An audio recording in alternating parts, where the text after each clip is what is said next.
አርዕስተ-ዜና ዝጸዋዕናዮ አኼባ የለን ፍልፍሉ ዘይፍለጥ ቅርሺ እናበተኑ ብስም ባይቶና አኼባ ከካይዱን ህዝቢ ከደናግሩን ይንቀሳቀሱለው ክብል አብ መግለጺው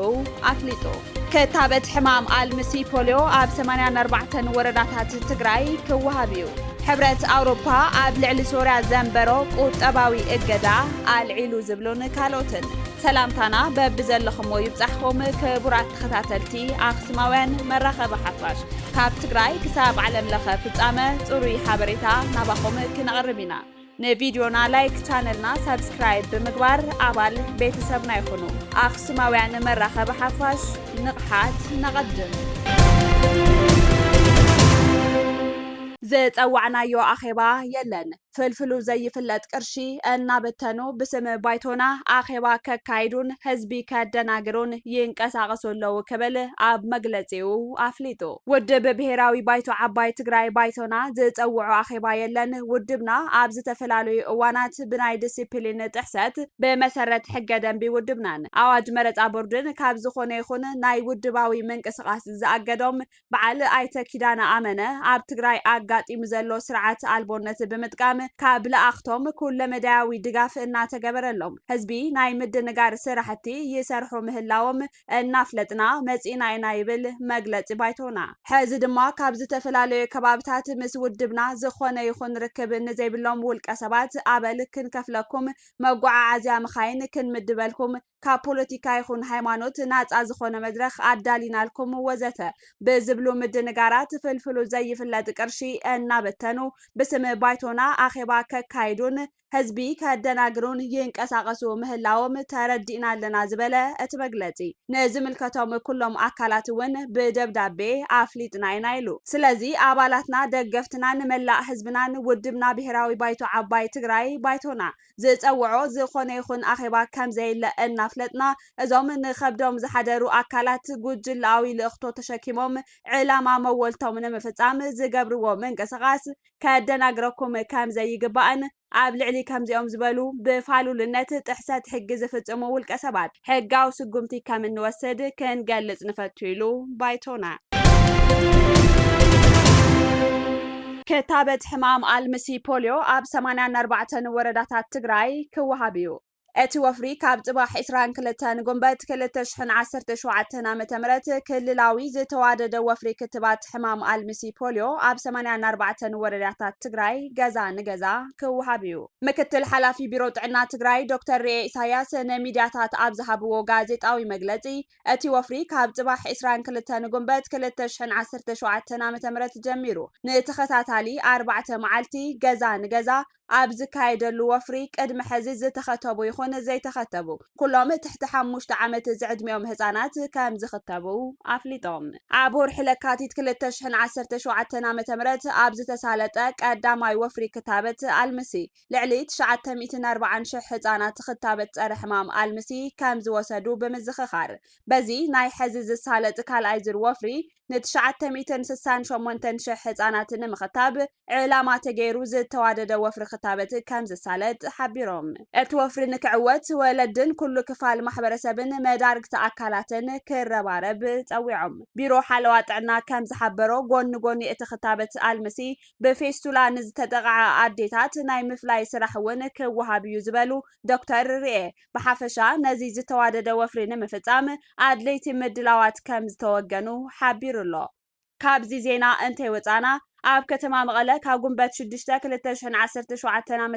ጀሚሩ ንተኸታታሊ 10 መዓልትታት ክወሃብ ኣብ ዝጸንሐ ወፍሪ ጸረ ንፍዮ ክታበት ልዕሊ 76,000 ህፃውንቲ ከም ዝተኸተቡ ቤት ጽሕፈት ጥዕና እታ ከተማ ኣፍሊጡ ክብል ቴሌቪዥን ትግራይ ጸብጺቡ ክኽተቡ ትጽቢት ካብ ዝተገበረሎም ካብ 9 ወርሒ ጀሚሩ ክሳብ 5 ዓመት ዕድሚኦም 77,960 ህፃውንቲ እንትኾኑ ካብዚኣቶም እቶም 76,343 ከም ዝተኸተቡ ኣማኻሪ ማሕበራዊ ጉዳያት ከንቲባ ከተማ መቐለ ኣይተ ጌታቸው ወዳጅ ገሊጾም እቲ ክታበት ካብ ዝተተሓዘሉ ግዜ 2 መዓልታት ወሲኹ ክሳብ ጉንበት 17 ከም ዝተወሃበ እውን ንምፍላጥ ተኻኢሉ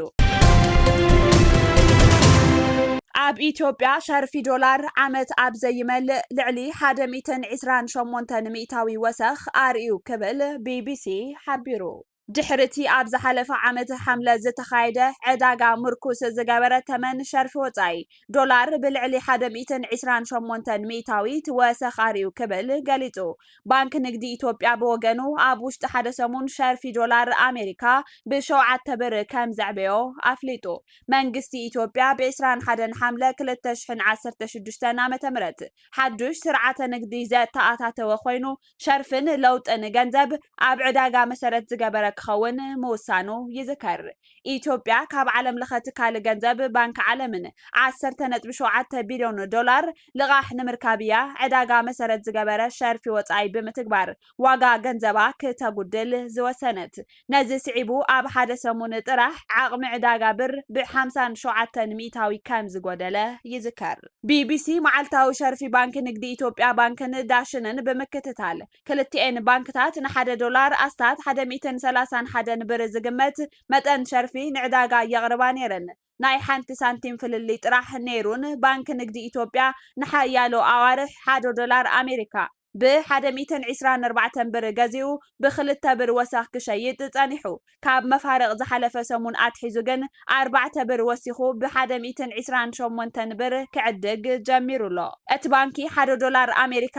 ብ131 ብር ገዚኡ ብ133 ብር ከም ዝሸጦን ኣብ ውሽጢ ሓደ ሰሙን ብ7 ብር ከም ዝወሰኸን ኣፍሊጡ። ሃገራዊ ባንኪ ገንዘብ ወጻኢ ብጨረታ ናብ ካልኦት ባንክታት ይሽየጥ። ኣብ ዝሓለፈ ሰሙን ኣብ ሻይ ዙር ዘቕረቦ 50 ሚልዮን ዶላር 14 ባንክታት ብማእከላይ 133 ብርን 17 ሳንቲምን ከም ዝወሰዳ